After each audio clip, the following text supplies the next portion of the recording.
Technology को कानूनी अधिकार के रूप में अब शामिल इसके माध्यम से किया गया है।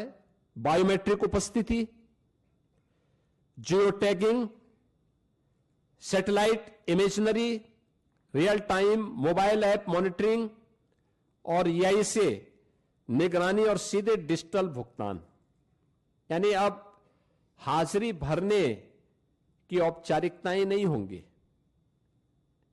अब जो भी होगा बायोमेट्रिक उपस्थिति के माध्यम से होगी, जियो टैगिंग के माध्यम से होगी, सैटेलाइट इमेजनरी के माध्यम से स्थायी पर संपत्ति का निर्माण हुआ है कि नहीं हुआ है, real time mobile app monitoring भी होगी, EI टूल का भी इस्तेमाल वहां पे हो सकता है, और सीधे डिजिटल भुगतान DBT के माध्यम से हम श्रमिक के खाते में सीधे पैसा भेजेंगे, ये इसके माध्यम से होगा।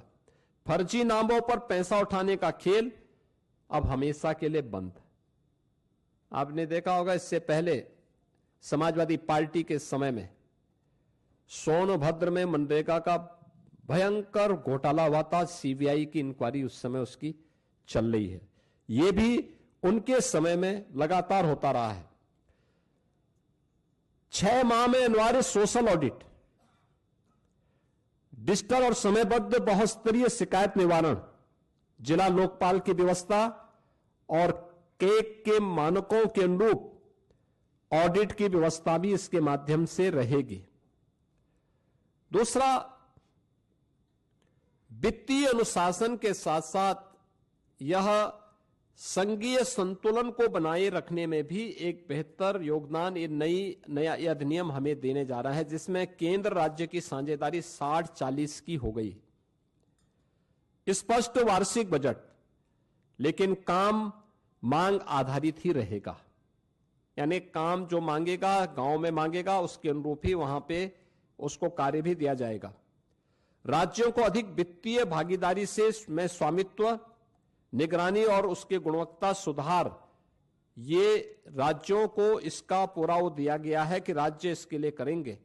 और मेरा मानना है कि कुल आवंटन में वृद्धि करके राज्यों को इस मनरेगा की तुलना में अगर इस नई स्कीम के माध्यम से आप देखेंगे तो विकसित भारत जी राम जी के माध्यम से 17,000 करोड़ रुपए अधिक धनराशि इसके माध्यम से प्राप्त हो सकती है।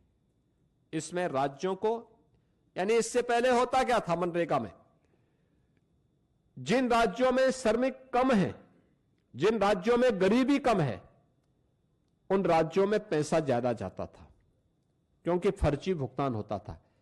लेकिन अब जिन राज्यों में लेबर क्लास ज्यादा है, जिन राज्यों में उन लोगों को, श्रमिकों को रोजगार की गारंटी मिलनी चाहिए, उन राज्यों को इसके माध्यम से ज्यादा कार्य मिलेगा, श्रमिकों का अधिकार बढ़ेगा, भुगतान उनका सुरक्षित होगा, किसान को समय पर भी श्रम उपलब्ध होने लगेगा।